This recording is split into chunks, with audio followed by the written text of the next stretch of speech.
Ooh. Hey, how are you? Hey, Hi, Tasha. hey, how are you, Cheron? What's up? It's been a minute since I've seen you, right? Oh, I know, like 7 days. Yeah. So, okay, for those people who are watching for the first time, I'm Cheron. I'm in North Carolina, And I'm Tasha, and I live in Maryland. but currently residing in Florida, right? Yeah. And so we are the accountability queens. And what we do is we coach women in accountability relationships and helping them be accountable to achieve all the things that they want to do in life. And Tasha and I have been accountability partners for almost 10 years now. Yep. Almost 10 years now. And so excited for our conversation tonight, right? I am. I'm always excited to talk to you, and hopefully people that listen, get something out of it. Yeah. Just here to help the people. So tonight we're going to talk about finding your way out of the dark, right? And so let's just kind of talk about what we mean by that. And so I'll start and then you tell me your impression, right? Okay. That there are times in life that things just seem overwhelming. Just you seem bogged down and you don't know how you're going to get through it. I have had a couple of times in my life like that. What about you? I can think of one very specifically Uh-huh.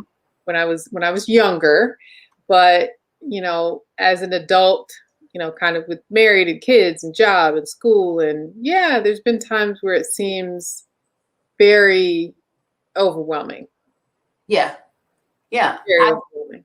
Yeah. And certainly I remember times, particularly in some heavy real estate investing time that I was, and then there was the crash going on, and I had a couple of properties, and I was working, and I had crazy contractors and bank mess ups, and that was absolutely, and I didn't have an accountability partner then, right? Mm-hmm. And so fast forward a few years, and I would come across maybe not the same level of gravity, but having an accountability partner, which really did make a difference. Yeah. I mean, and our partnership has evolved to a point where my expectation is high, right? I expect to hear from you every day. You, Listen, I've got a couple of those expectations. okay, listen. So unless I know why, right? Oh yeah, the comments. Let me get the comments up. Yes. Feel free. If anyone is watching, feel free to jump in the comments, join our conversation. But go ahead. So I was saying recently, there was a couple days that passed, and I was like, am I gonna have to call her mom? Because I haven't heard from her. I don't know what's going on. Right? I want somebody like that in my life. Yeah. Like a text or something like, Yeah. So, and that can happen, I think, when you're in the dark sometimes, right? But to have somebody that's gonna come looking for you, Yeah. For me, it's heartwarming. Yeah. It was very heartwarming. It was very heartwarming. I mean, I just had to check out for a couple of days. But you knew where I was. And so, but I did have to check out. But when we're talking about, particularly, I'm going to talk about having an accountability partner going through a particularly difficult time. You and I, we set our goals in the beginning of the year where we want to be. And one of my goals, I had moved down to North Carolina.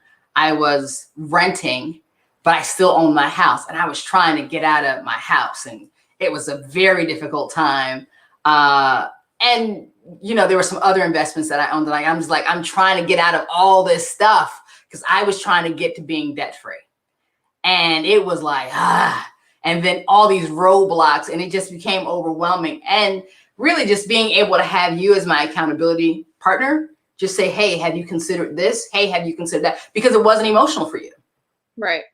It wasn't emotional for you. And it was like that light in the dark, like, oh yeah, that's a real, yeah, I'm gonna do that. That thing I hadn't thought of. And that's where two minds were better than one. Yeah. Yeah. I think, it's also a lot about mindset often, and I think not being emotionally entangled, right, in the situation is always really important. I think back to 2019 when my family was planning to move overseas, right? And I mean, really planning for 6 months. We were getting rid of stuff. I sold my house, and Yeah. we were leaving. Yeah. And then at the like this, it was canceled, Just right? like that. Just like that. And I was like, I was like, God, you heard me? Oh man. listen, you and a bunch of other people, right? Oh, you heard God, you answered prayers. But I mean, can you imagine? It was like for me, this bright light that I was moving towards and the excitement of it, and then all of a sudden it was just like, Right. and I didn't know what to do or where to go. You want to talk about emotions? Wanted to ball up and just cry. Yeah. Yeah. But I mean, I couldn't. Obviously, I had my moments, right? It was definitely emotional for me, but again, having that perspective was like, okay, this is it. Like, here's going to be the next step. This is what we have to do to move forward and get out of this darkness from under this blanket of sadness. Well, and moving forward, it was a pivot, right?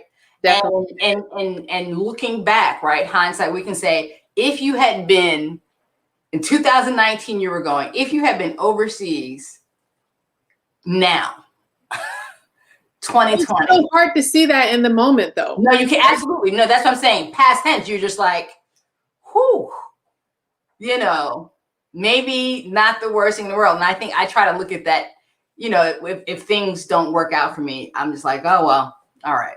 It just wasn't meant to be. And it's okay. I might be frustrated a little bit, but yeah, that's kind of where I'm at. But like, can you talk about how having an accountability partner has helped you? That kind of sounds weird because I'm kind of like, hey, how about you just talk about me? just talk about how great I am. That's not what I'm saying, but it sounds like what you're saying. I was talking about how great you are. But so for me, I think I'm on the other end of the pendulum. Like some people need an accountability partner because they aren't doing enough, right? And they want to do more. Yeah. And they want to be held accountable for that want to do more. Yeah. I think I'm at the other end where oftentimes I'm doing way too much, right? And my accountability partner, Cheron, can look at it from a different set of eyes and say, Tasha, it's okay if that doesn't get done today, right? Or maybe you shouldn't say yes to that project, right? Or this is going to be there. And so I do appreciate that. And just a shout out to my husband, like he does hold me accountable in that particular area as well, because I think he sees me pushing all the time. Yeah. And his love for me and not wanting to get burnt out, he definitely holds me accountable in that area too. Yeah. Yeah. That is, yeah. And how about you? I mean, the biggest one, again, that I think about is, that time. And it was, and things when I had new ideas coming, I just wasn't stuck in my head trying to figure it out. And I think that's what we try to tell people, particularly that we coach, is that's the beautiful thing about having a partner, accountability partner. You don't get caught in your head because you might be going around the same hamster wheel, but having someone else bring some other information that you hadn't even considered is a wonderful thing, right? And so you and I have seen that in our coaching, right? And like we see the bright light go off and someone's like, oh man, I hadn't even thought of that. Oh, wow. That's the thing I've been looking for. Oh, wow. So it's a really good thing to have.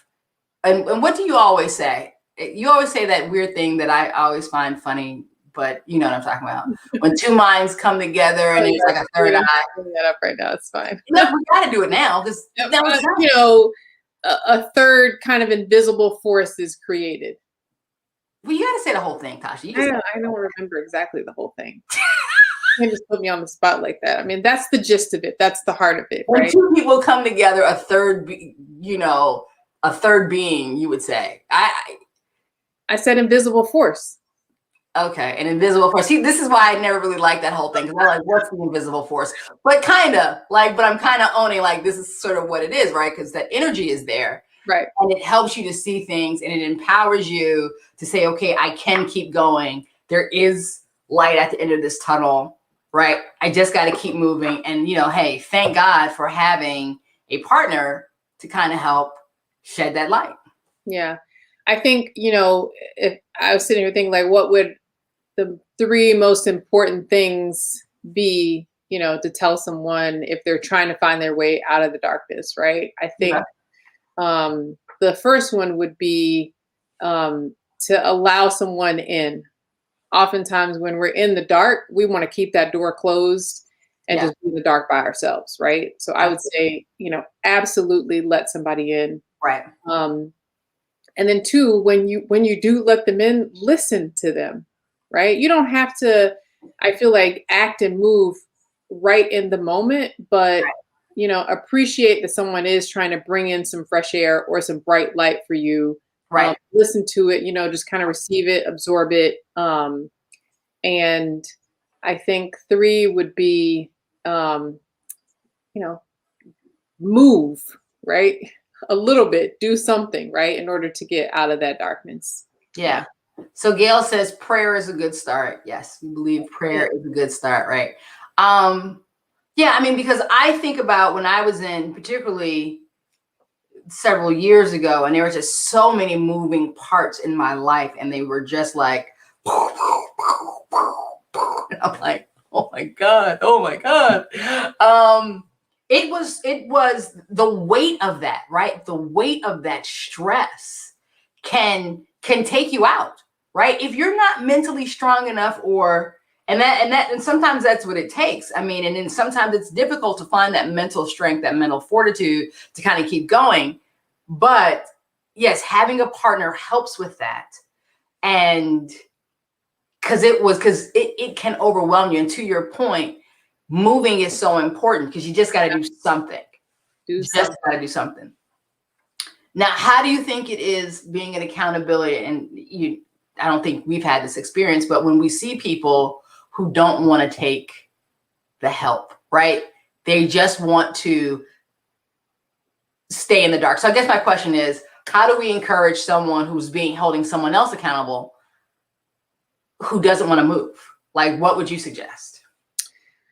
So if I'm going to use the analogy of, opening the door and letting somebody in, it makes me think about, the old man that's, up in the attic and he won't let anybody in the room with him, right? But people are still caring for him.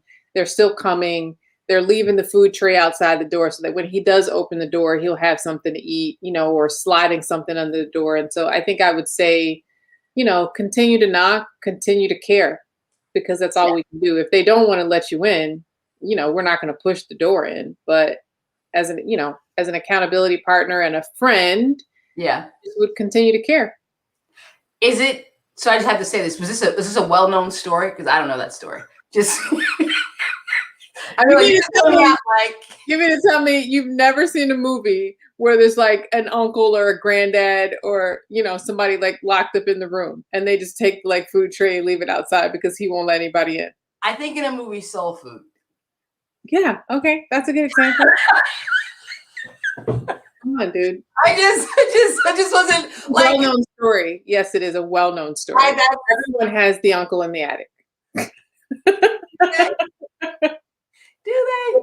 I don't know. I don't know. All right. Maybe. What would your advice be? I mean, and I like your advice, right? Right. I tend to know my temperament. And so you and I have conversations about, okay, if this were to happen, this is what I want. Right. So we don't have to try to figure it out. If this happens, this is what I want now. This is what I'm going to want if that all happens.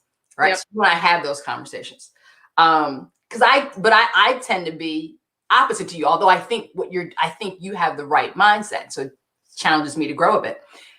I tend to think, I'm only going to try so many times.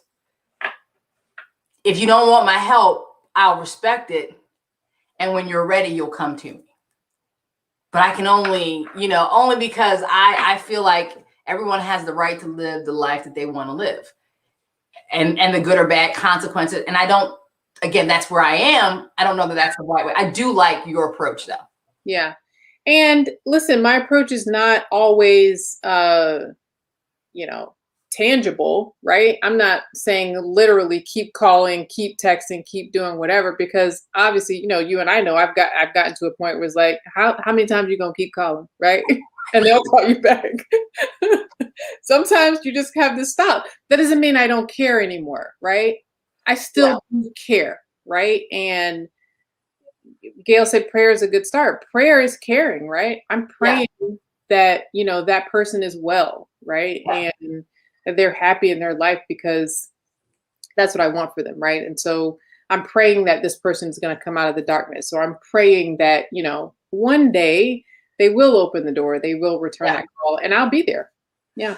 You bring up something, I've come out of a particularly difficult time.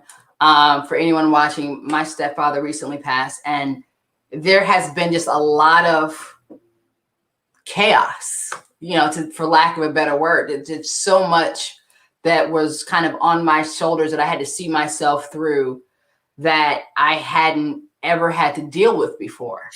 And if not for, my family and my friends rallying around me and helping me get through, but to be fair, like there are different levels of support, right? There were people like my mom who was making phone calls, my aunts who were making phone calls, my aunt cousins who came up there, went up to Jersey with me, whether I was staying at someone's house, whether someone picked up food, right? All that was great, right? But then there's also my friends who are just sending regular text messages. Hey, checking in on you today. Yep. Just checking in on you today. Hey, right? I mean, I have a good friend, Natasha. My mom often confuses Natasha and Tasha, but Natasha's just been so great. I'm like, all right, it's cemented. We're gonna be friends for life, right? I don't think Gail really confuses Natasha and Tasha. She does not. She heard Tasha and she just didn't know. She's like, wait, what? You're going walking with? But wait, I thought, no, she's not confused by the two. She is not. But with that said, you're absolutely right. Like it was comforting, and it wasn't too much. It was just enough. It was just what I could handle. Because there was some, as there was a few days that I just couldn't talk to anybody. But listen, I think it's a testament to being able to keep moving, right? Yeah. And you had to open that door and be open for the help and, open for the love that you're receiving in order to, have it lift you up and, be able to keep moving. And so again, that's the advice, right? Open the door, let people in. And I think text messages and how you doing? Like people don't really know how powerful that is, right? Like I had somebody one time say I can't imagine what you're going through or what you're doing. Like, what do you need from me? What can I do? I was like, just check, just to know somebody is thinking about me. Yeah. That means so much. It does. Hey girl, that's it. That's all I need. Yeah. That's it. That's it. So that's going to do it for us tonight. Yeah. Finding your way out of the dark. Tasha has 3. Let somebody in. Let somebody in. Tasha's got 3 tips with a bonus one, which is prayer. Prayer is a good start. It's a bonus. All right. Yeah. But the first thing you say people should do. Open the door. The second thing. Listen. Third thing. And move. Amen. Yeah. That's what's up. All right. All right, Tasha. Great to see you. All right. Good night, Gail. Good night, Gail. Glad you enjoyed the show. Gail. Appreciate you always tuning in. I can't talk now. Bye, Tasha.